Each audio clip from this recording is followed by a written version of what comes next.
Pinamagatan ko po ang mensaheng itong revival without a miracle.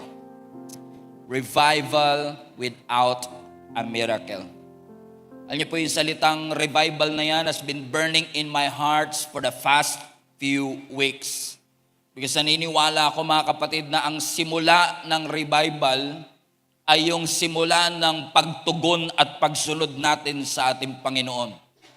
Ang revival ay moment ng ating buhay kung saan nagsisimula nating sundin ang utos ng Panginoon.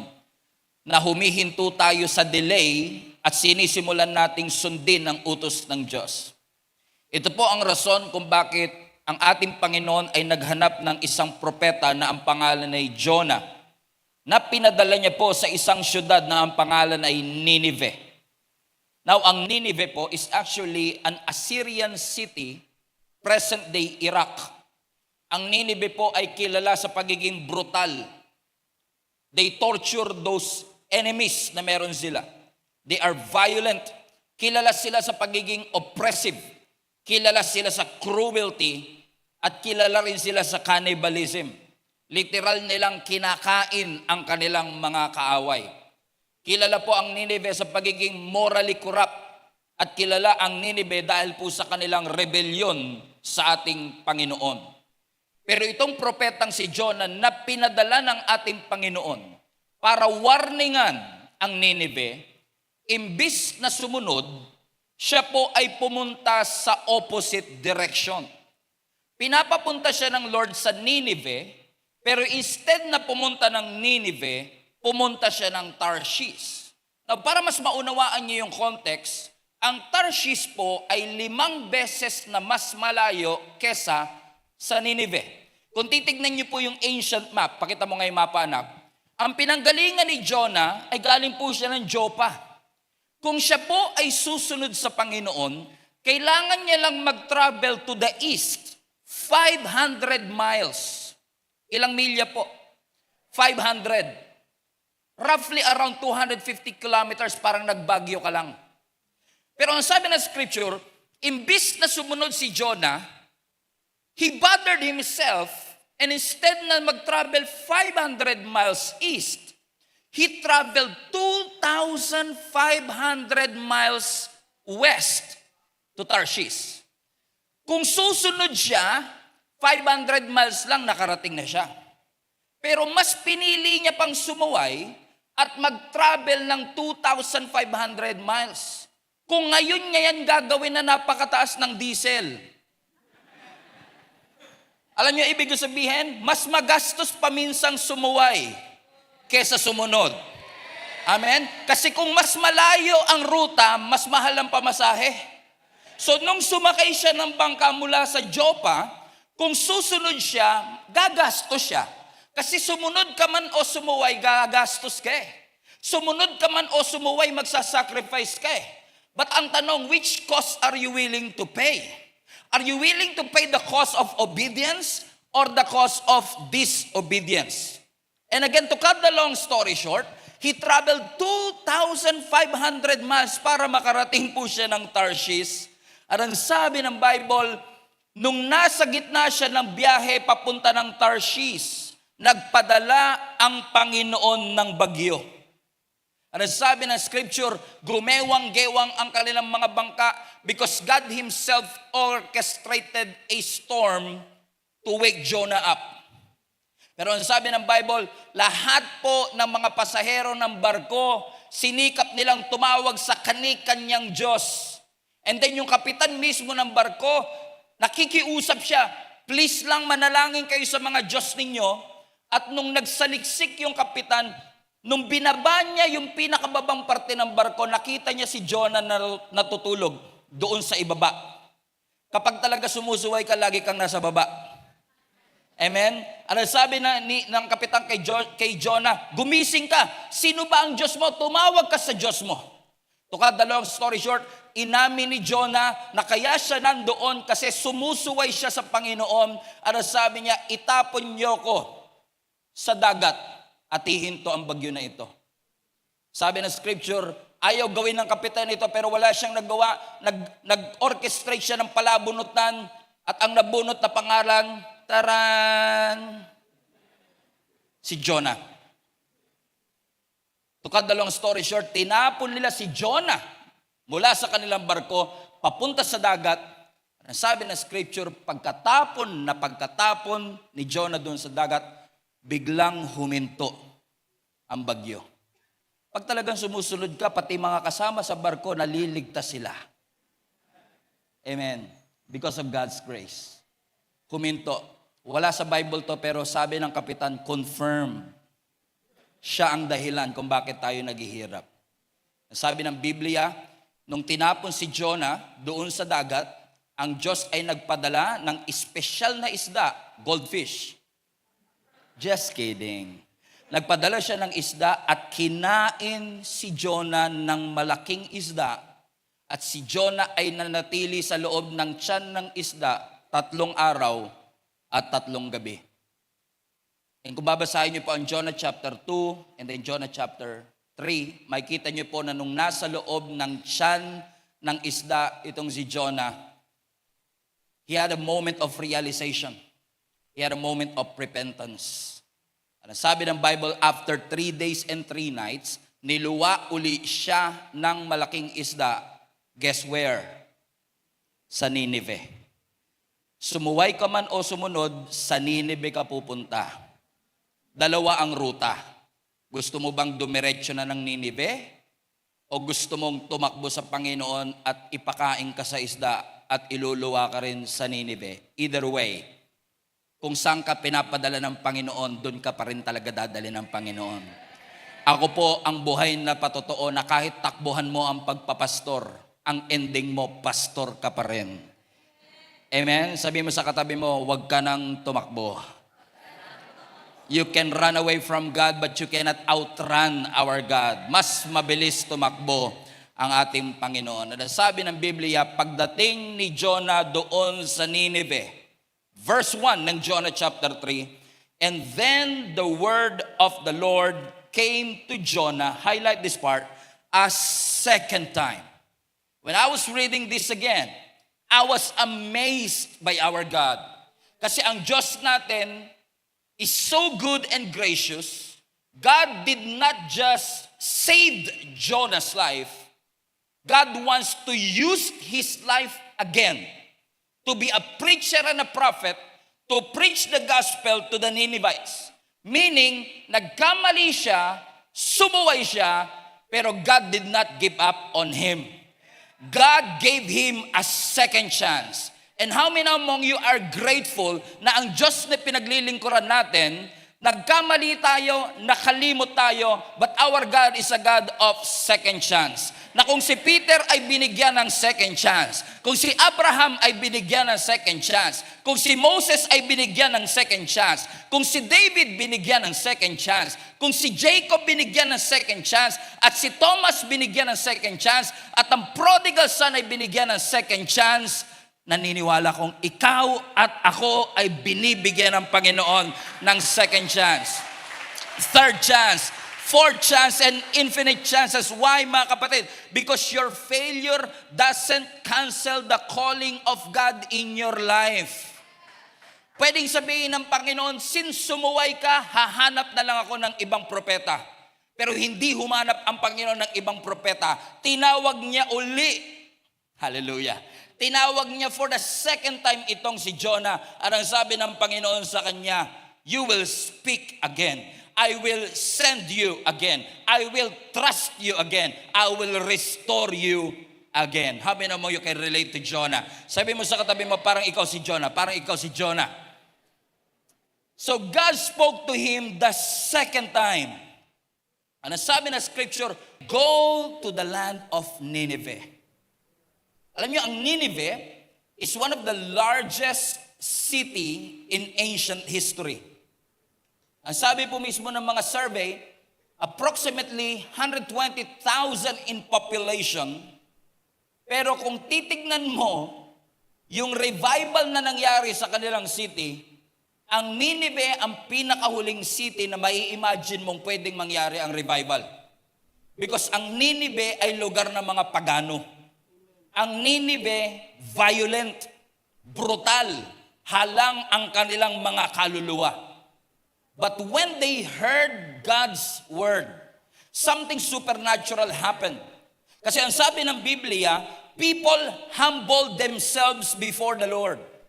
Na ang sabi nga na scripture, if my people will humble themselves and pray and turn from their wicked ways, I will hear from heaven, forgive their sins, and I will heal their land. People humble themselves before the Lord na maging yung hari, bumaba sa kanyang trono at nagpatawag ng malawakang prayer and fasting.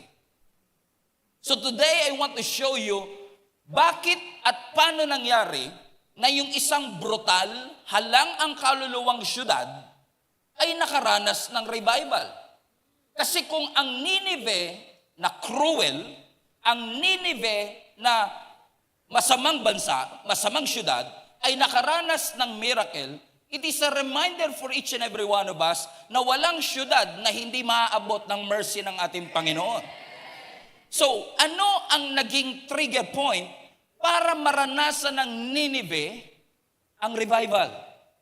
Na hindi gumamit ang Diyos ng miracle katulad ng parting of the Red Sea. Hindi nagpadala ang Diyos ng anghel. Hindi siya nagpadala ng malaking apoy para gisingin ang kanilang mga kaluluwa. Ano ang ginamit ng Lord para mag-send ng revival sa Nineveh? Number one, makikita po natin that because revival happened in Nineveh, it started with the power of God's word. The revival happened because they literally heard the word of the Lord. Ano po ang sabi ng verse 4? Jonah began by going on a day's journey into the city, proclaiming what? Highlight this part. 40 days and Nineveh will be overthrown. Meaning, nung nilawa uli siya ng malaking isda, pagharap niya ngayon doon sa Nineveh, sa Hebrew word, 8 words lang ito. 8 word lang ang kanyang preach. Sinabi niya, after 40 days, patay kayong lahat. Wala man lang introduction. Walang analogy. Walang background music. Ang sinabi niya lang, in 40 days, all of you will be overthrown. In 40 days, patay kayong lahat. Which reminds me mga kapatid, na si Jonah yata yung kind ng preacher na kung titignan mo, parang reluctant pa siya eh.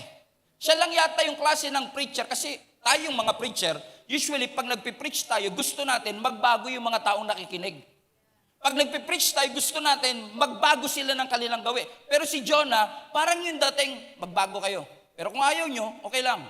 In 40 days, patay kayo lahat. Amen? May kilala ba kayong preacher na ganyan? Amen? Because ang sabi niya lang, 8 words, in 40 days, you're going to die. Bakit? He did not want Nineveh to repent. Makikita niyo sa overtone ng kanyang boses, sinabi niya yung word, pero wala siyang balak na makaranas silang lahat ng grasya ng ating Panginoon. Alam niyo po kung bakit? Because the moment that Nineveh repented in the Lord, ano yung sabi ng Biblia? Nung nakita ni Jonah na ang buong city ay nagrepent sa Panginoon at ang grace ng Lord ay naranasan ng buong Ninevites. Sabi ng Biblia, nagbago ang isip ng Diyos at imbis na tupukin sila, binigyan sila ng pagkakataon. Alam niyo po ba ang sabi ng Jonah chapter 4? Nagalit si Jonah. He became angry. Nagtampo siya sa ating Panginoon. Because para kay Jonah, this city doesn't deserve God's mercy. Ang katuwiran ni Jonah, masama sila, dapat ang maranasan nila kasamaan. That people deserve to experience fairness. Kung naging masama sila, deserve nilang mapunta sa impyerno. Question, ang Nineveh ba, deserve ba nilang mapunta ng impyerno? Yes. Pero si Jonah rin, deserve din niyang mapunta sa impyerno. But that's the beauty of God's grace, because the grace of God puts every one of us in equal footing. Na minsan mas madali pang i-celebrate ang kapahamakan ng iba, lalo na kapag nakakalimutan mo kung paano ka unang niligtas ng Panginoon. Kapag nakalimutan kasi natin kung paano tayong pinatawad at niligtas ng Panginoon, ang dali lang nating sabihin sa ibang, deserve mo yan. At katulad ni Jonah, ayaw niyang maligtas ang syudad. Kaya ang sabi ng scripture, nung nagpipreach siya, parang wala sa puso niya eh. Bakit? Because Jonah knew that when he started to preach that gospel, when he started to preach that word, the word of God has a power to transform the hearts of the people. And he knows that our God is a merciful and gracious God. Ang sabi ng Jonah chapter 4 verse 2, he complained to the Lord about it. Are you still with me? Sabi niya, didn't I say before I left home that you would do this, Lord? Sa Tagalog, di ba sinabi ko na po ito, Lord, bago ako umalis, ganito nga gagawin mo? I mean, ang saya nyo. Ano sabi niya?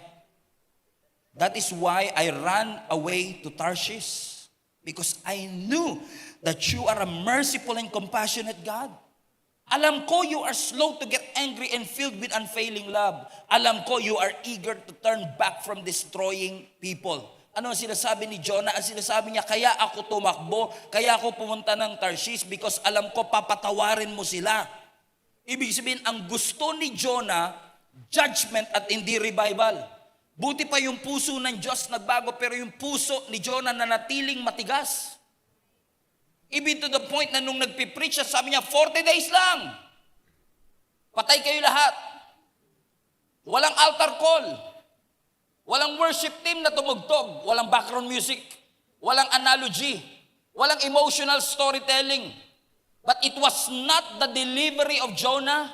It was not the homiletics that changed the hearts of the people. It was a very clear warning before the Lord. Nagbigay ang Lord ng warning. In 40 days, lahat kayo ay mamamatay. Walang fire mula sa langit, walang angel na bumaba, walang parting of the Red Sea, but it's all about the authority of a simple message. In 40 days, you are going to die. And then when they responded to God, hallelujah, when they heard the word of God at nag-respond sila sa ating Panginoon, naranasan ng Nineveh ang pinakamalaking revival in history. Which reminds me mga kapatid, ang kapangyarihan wala sa mensahero. Madalas ang kapangyarihan nasa mensahe mismo ng ating Panginoon.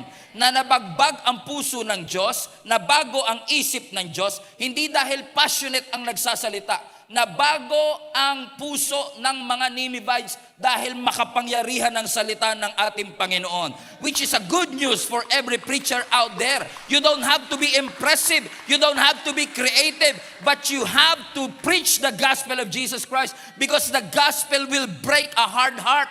Kahit gaano katigas ang ating puso, kahit gaano katigas ang ating ulo, it only takes a word from the Lord. Because no matter how creative and impressive our sermon is, kung wala ang kapangyarihan ng salita ng Panginoon, baliwala ang lahat ng bagay. We are not called to motivate the people. We are not called to inspire them.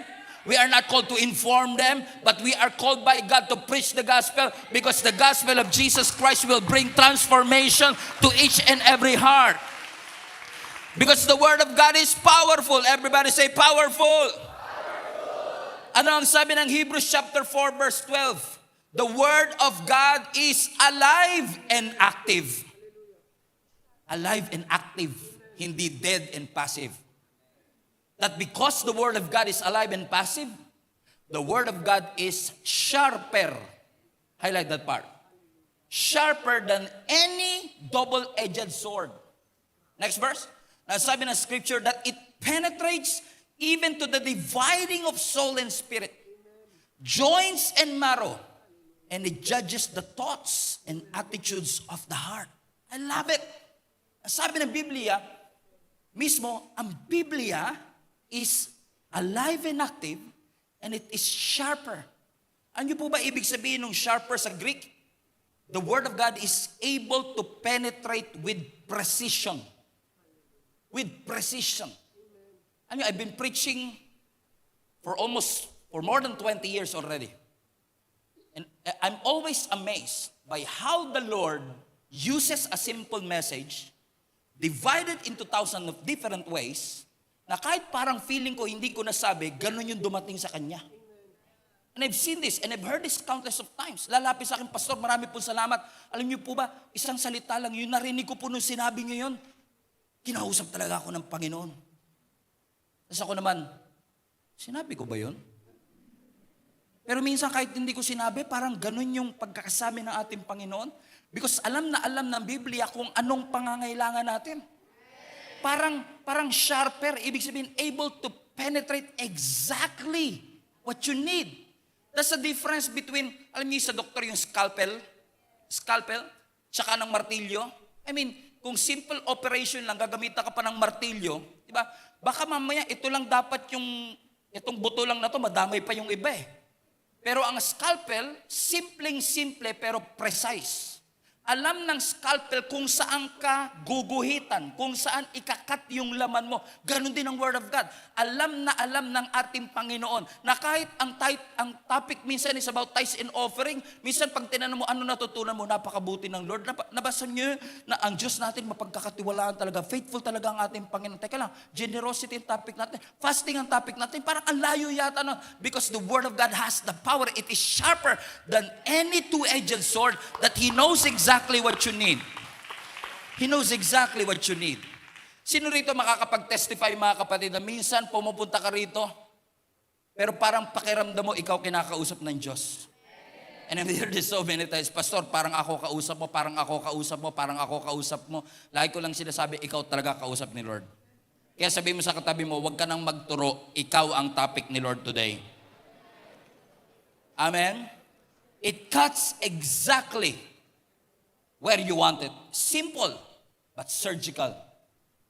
Na nung si Peter nag-preach, ang dating sa mga tao, it cuts their heart.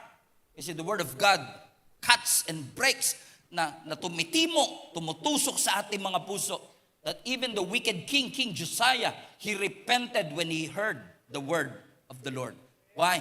Because the word of the Lord, kahit gaano kahalang ang sikmura ng mga Nineveh, the Word of God has the power to transform. And hindi ako magsasawang sabihin to over and over again. The Bible is the smartest book in the world. The Bible is not given to us to be just a source of inspiration. It is inspirational. It is informational. It is motivational. But what this book had na wala sa ibang libro is that this word has the power to transform your life. Everybody say transformation. So what led them to revival? Number 1, the power of the Word of God. Number 2, what led them to revival is the power of their conviction. So hindi lang nila narinig ang salita ng ating Panginoon, ang sabi ng Biblia, na-convict ang kanilang mga puso. Verse 5 tayo. Ang sabi ng verse 5, the Ninevites believed God.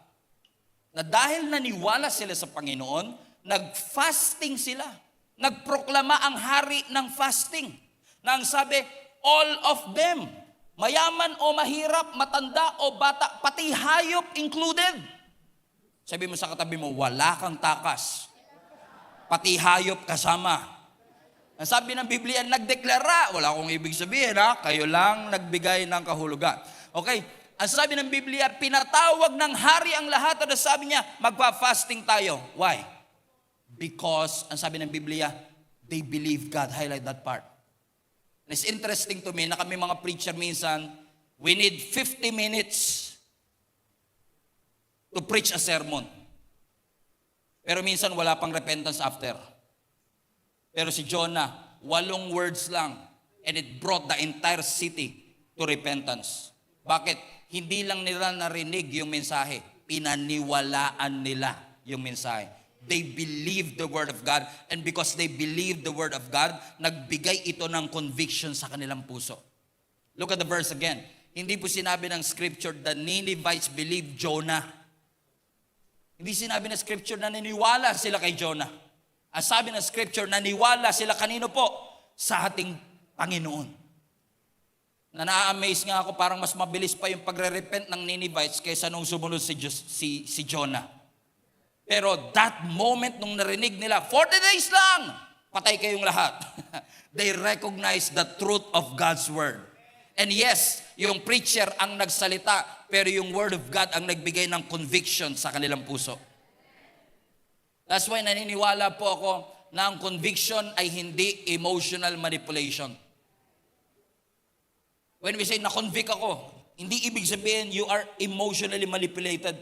Naniniwala po ako ang conviction ay Diyos mismo na kumikilos, na ginigising po niya ang ating konsensya. Na for many years you are living in sin, and then all of a sudden, nung narinig mo ang word of God, kinonvict ng Lord ang puso mo, all of a sudden you realize, mali ako. Matagal mo nang ginagawa, pero there was a moment na kinonvict ng Lord ang puso mo at na-realize mo, mali ito. Tama ang Panginoon.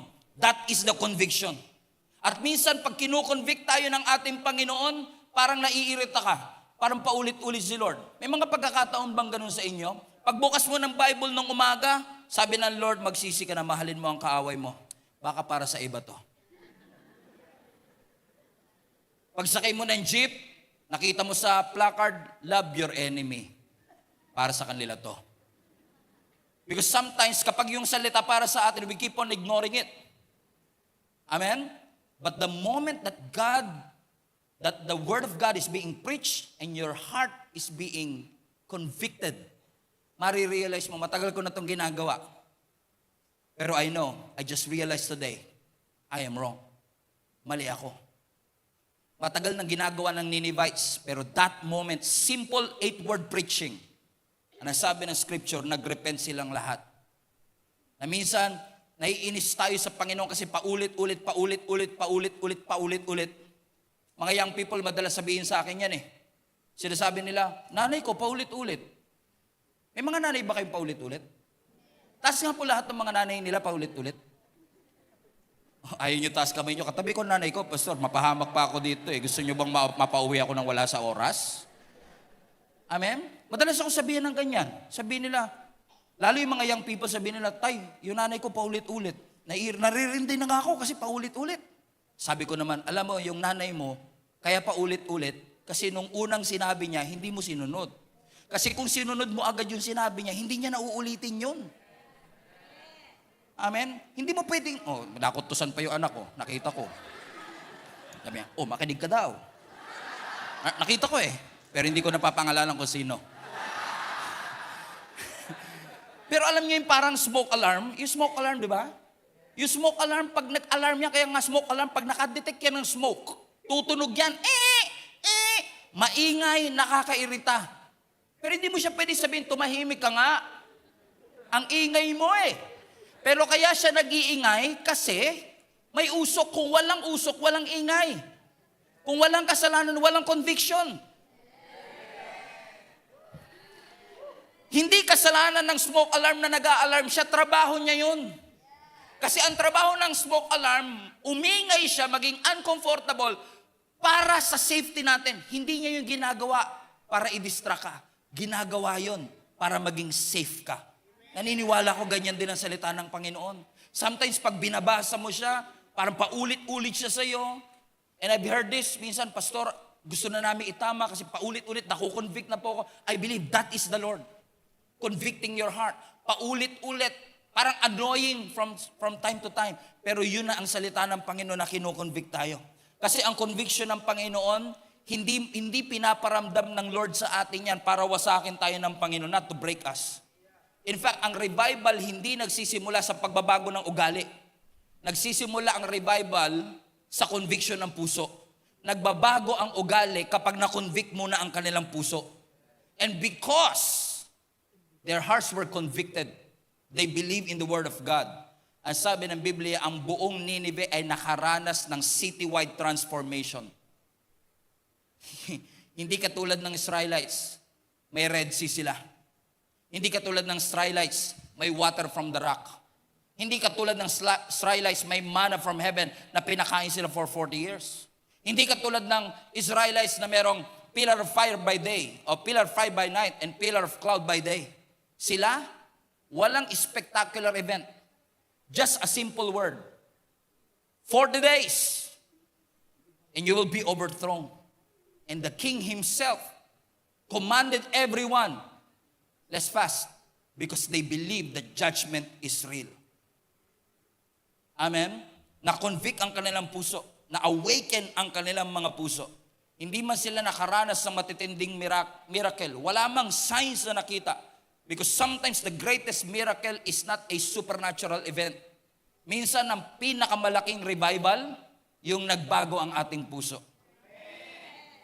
Amen? Yung pagbabago ng puso ng mga tao at pagbabalik loob sa Panginoon. Yan yung revival. Yung spiritual awakening. Yung nare-restore ang puso natin pabalik sa ating Panginoon. Na bumabalik yung gutom mo pagdating sa salita ng Panginoon. Na binibigyan ka ng bagong apoy at bagong pagsuko mula sa ating Panginoon. Because you can be moved emotionally and not change spiritually, and that is not revival. Real revival is spiritually God-changing you. Na pwedeng umaating ka pero wala na yung wonder doon. Na pwedeng naglilingkod ka pero wala na yung pagmamahal mo doon. Na nananalangin ka pero duty na lang yan at nag-worship ka as a performance. Revival cannot happen if we are still in love with compromise. Amen. Pag mahal na mahal natin ang compromise, hindi magkakaroon ng changes ng ating buhay. But the moment na yung kasalanan naging mabigat, doon nagsisimula ang revival. Yung dating sanay ka na bumibigat ngayon. Na dati pag kinokorek ka, sila pa kontrabida. Pero all of a sudden, when they corrected you, you now see holiness as beautiful. All of a sudden, you can see transformation in your heart. Yung dating nasanay ka, because you've been doing that for years, all of a sudden, every night di ka makatulog. Is it as if God is convicting your heart? Is it as if God is waiting for you to respond? The phone will keep on ringing because God wants to call you. And God wants you to answer. And I pray in Jesus' name that God will convict our hearts today. Because God is so good. He wants good things in your life. Bata pala ako, naririnig ko na, send revival, Lord, send revival, Lord, send revival, Lord. Alam mo ang mensahe ng Panginoon sa atin today? Revival starts with you.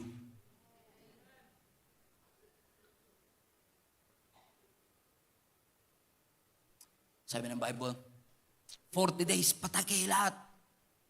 And Ninevites believe. They believe in the Lord. What happens next is amazing. Sinasabi ng Biblia, nagpatawag ang hari ng fasting, kahit hayop nag-fasting. Kung makakapagsalita lang yung baka,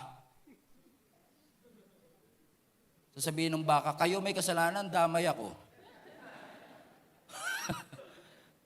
Kasi mayaman, mahirap, hayop o tao, nag-declare ang hali ng fasting. And look at the progression. They heard the word, their hearts are convicted, narinig nila ang salita, na-convict ang kanilang puso, pero hindi pa dumating ang revival. Kailan dumating ang revival? Nung nag-repent sila. So do you want to experience revival without a miracle? You need to realize it is the word of the Lord that brings revival. And that word will bring conviction in your heart. And that conviction should lead us to repent of our sins. Amen? Sabi ko kay Lord, Lord, pag preach ko to, tatahimik sila. Wala mag-i-amen masyado. Pero hindi ko naman alam na ganito katahimik talaga sobra. Sabi ng Bible, verse 6, nung nakarating yung warning ni Jonah sa hari ng Nineveh, he rose from his throne, took off his royal robes, covered himself with sackcloth, and sat down in the dust. Nung nakarating yung warning sa king, which is implied, mga kapatid, sa scripture, na hindi nag-preach si Jonah diretso dun sa hari. Hindi niya mismo kaharap yung hari at first. Pero yung mensahe nakarating sa hari. And what's fascinating is this. Nung nakarating sa hari, pinaniwalaan ng hari yung mensahe. Without even doubting, sino ba ito? Na imbis na i-silence ng hari yung warning, inamplify niya yung warning at sinabing, makinig kayo, mag-fasting tayo lahat. Kung tutusin, pwede sabihin, sino ba yung tao na yan? Kapanipaniwala ba yan? Merong mga pag-aaral na sinasabi na nung si Jonah ay nandun sa loob ng tiyan ng malaking isda, yung tiyan ng malaking isda ay may mga pinoproduce o sinisikret na mga acid na posible dahil sa mga acid na yon, inalagas ang lahat ng buhok ni Jonah, ibabaw, ilalim, bigote, kilay. Imagine niyo for 3 days and 3 nights, dahil dun sa acid na yon, naubos ang lahat ng kanyang mga buhok, niluwa siya ng isda sa Ninive, walang buhok lahat, and sabi niya, 40 days lang, patay kayo. Parang hindi ka maniniwala eh. Sabi mo, meron na namang di nakainom ng gamot, alas 2 na kasi. Parang hindi ka maniniwala kami. Bakit ako maniniwala sa iyo? And what's fascinating is, hindi niya direct lang kausap ang hari, pero nung nakarating yung mensahe sa hari, the king did not silence the warning. The Bible says he amplified it at nagpatawag siya ng citywide prayer and fasting. Manalangin tayong lahat. Buti pa yung hari, umaasa siyang magbabago yung syudad. Pero si Jonah, sana huwag kayong magbago. Kung sino pa yung preacher, he doesn't want for them to change. Pero ang tanong, nangyari ba ang revival dahil lang nag-fasting sila?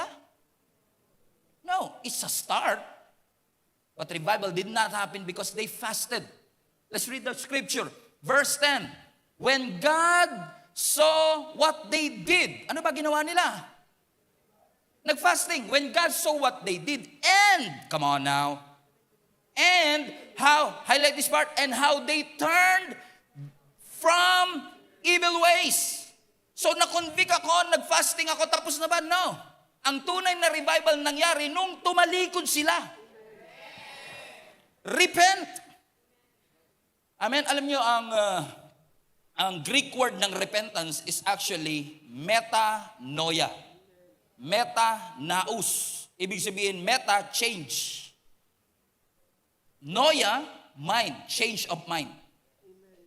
Amen? Na ang revival hindi nangyari dahil na-convict ang kanilang puso, nag-fasting sila. No, kasi pwedeng mag-fasting ka, umiyak ka, lumuhod ka, pero after noon, balik ulit. That's not repentance.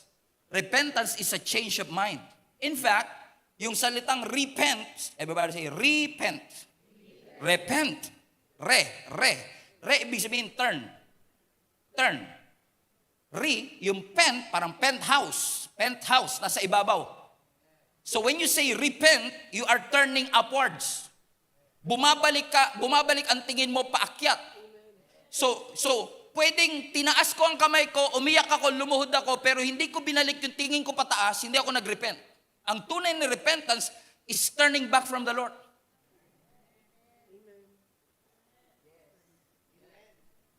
Hindi nagbago ang isip ng Diyos dahil nag-fasting lang sila.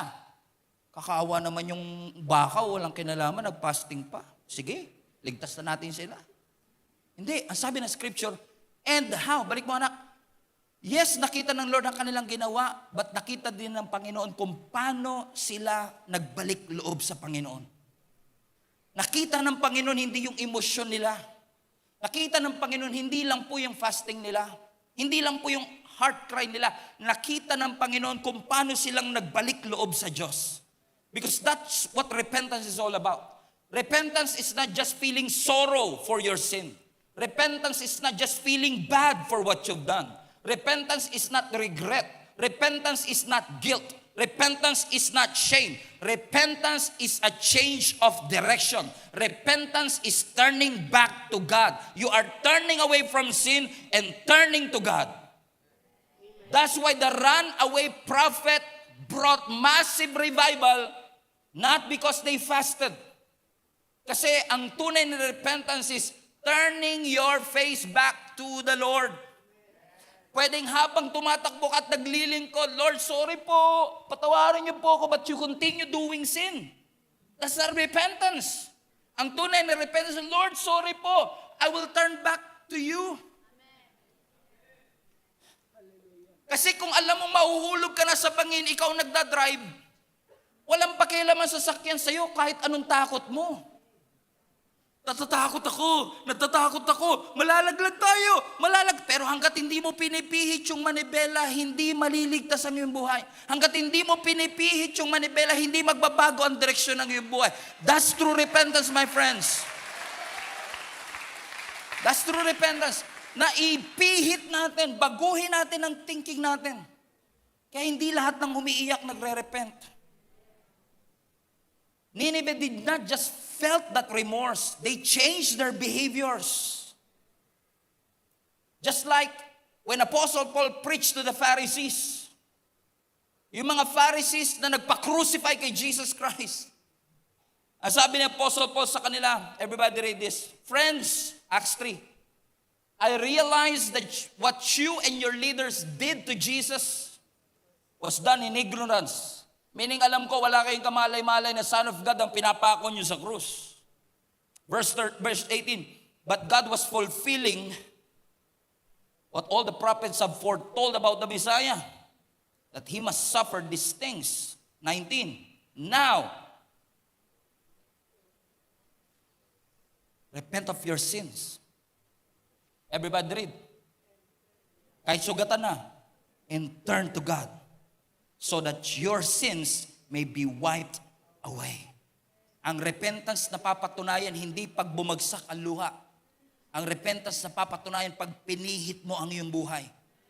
Ang tunay na repentance may visible change. You change your mind, you change your life, you change your thoughts. You change your ways. Amen. Amen. Let me just tell you this. For many years, I always thought that repentance will come kapag natakot ang tao sa punishment ng kasalanan. Magsisi kayo, kung hindi, mapupunta kayo ng impyerno. May mga nagbago naman because of that. But if we want to do it biblically, the Bible says that it was not the fear of punishment. It is not the fear of punishment that will lead people to repentance. It is the goodness of God that will lead people to repentance. Because the more you realize how good God has been to your life, hindi ka papayag na manatili ka. Mahulog ako sa bagin dito. At nagwa-warning ang Panginoon sa atin, repent 40 days! You're going to die. That's not a condemnation. That warning is God's love for you. Amen. Because it is the goodness of God that will lead every one of us to repentance. Do you remember Peter? Nung unang tinawag ng Lord si Peter, anong sabi ng Biblia? Nanguhuli siya ng isda. He was catching fish all night. But he caught nothing. And then, the following morning, nung siya'y naglilinis na ng lambat, sabi ni Lord, launch out into the deep. Balik kayo. In a broad daylight. Okay. Sabi ng karpentero, sa mangingisda, balik daw. And they did. The Bible says, when they launch out into the deep, they catch so much fish na pagbalik ni Peter doon sa shore, napaluhod siya sa Panginoon na sabi niya, Lord, depart from me, for I am a sinful man. Pambira. Hindi sinabi ni Jesus, magsisi ka. Walang sinabi si Jesus na magsisi. But the moment na nakita ni Peter yung kabutihan ng Panginoon, that goodness of God led him to repent and say, Lord, depart from me, I'm a sinful man. Nakita niya kung gaano siya karumi. Kahit hindi sinasabi ng Lord sa kanya, magsisi siya. It was the goodness of God that led Peter to repent. And the moment you rehearse in your mind kung gaano kabuti ang Panginoon, na winawarningan tayo ng Panginoon, hindi dahil gusto niya tayo mapunta sa impyerno. No. Yung warning ng Lord sa Nineveh ay hindi dahil gusto niya ang mga Ninevites ay mapunta sa impyerno. No. He was warning them because God wants them to be saved. He was asking the preachers to preach repentance because He wants every one of us to change our thoughts and our ways, because He doesn't want for us to experience the least but the best that God has for us. Gusto ng Lord maranasan natin. And every time we say, God is good and He is good all the time. Kilala niyo si Zacchaeus? Yung basketball player sa Bible? Si Zacchaeus, ang problem sa kanya, medyo hindi po umabot ng 5 feet yung kanyang height. So medyo maliit si Zacchaeus. Pero si Zacchaeus mataas ang posisyon sa gobyerno, tax collector, BIR, and head of the BIR. Sabi ng Biblia, he was curious about Jesus Christ. Umakyat siya ng sycamore tree para lang makita ang ating Panginoong Yesus.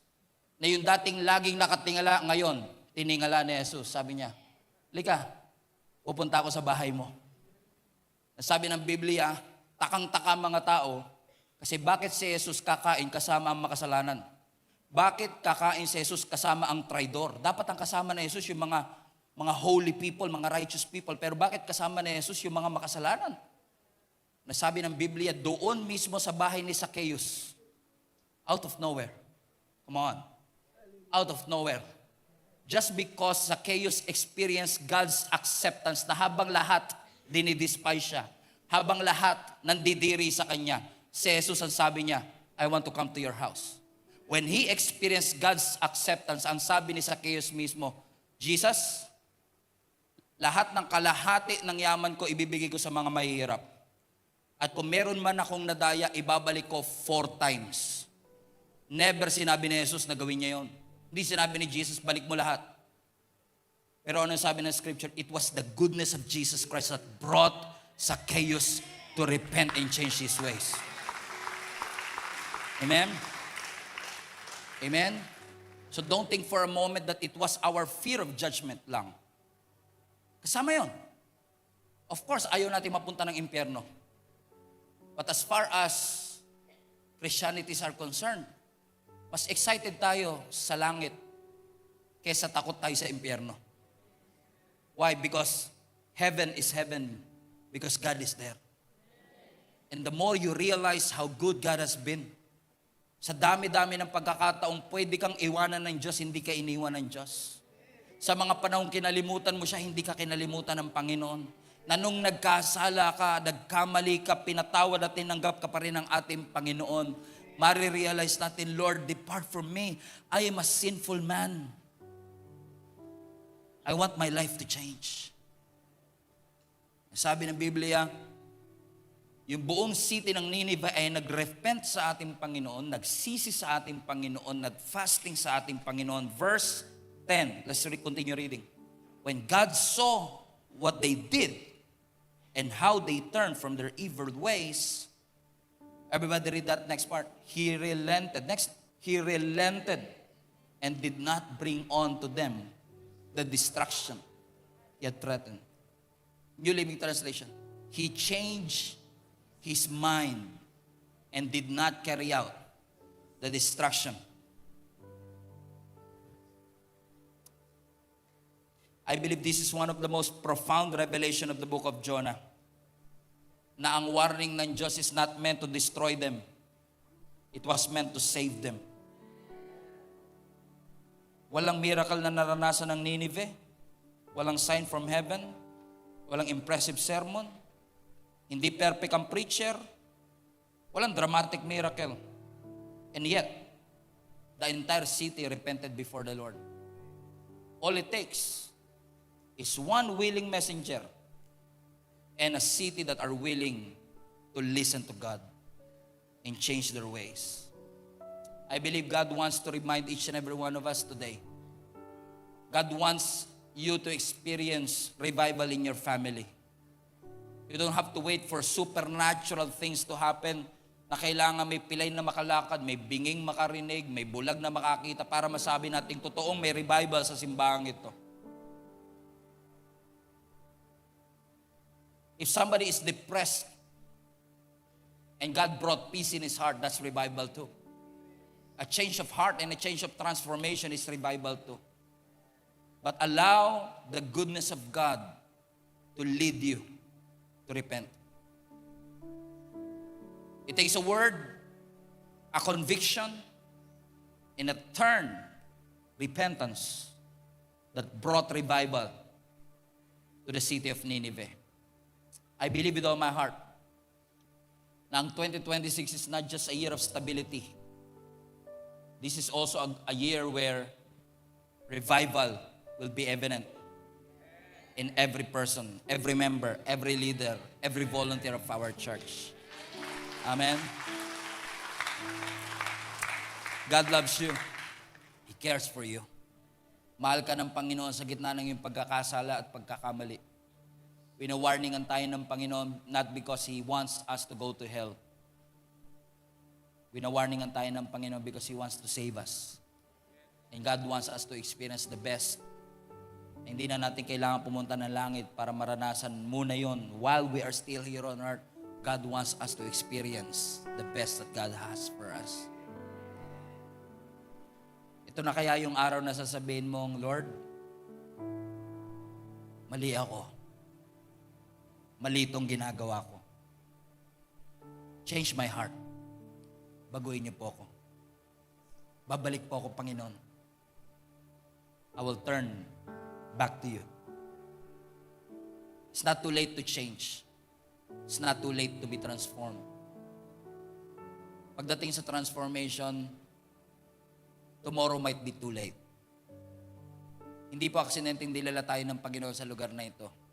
Naniniwala kung gusto ng Panginoon marinig natin ang mensaheng ito. Because He is so good, so gracious. And I say this not with condemnation or judgment, that probably we are living in sin and you know it. You have a lifestyle of sin. You have addictions that destroyed your life and you know it. I may not know it. We all have our sins. Lahat po tayo may kasalanan. I have my dealings too. May mga kasalanan din akong dinidil sa Panginoon. But together, God wants us to be reminded today, Lord, I'm sorry. We're wrong. Enable mo kami, Lord, to turn back.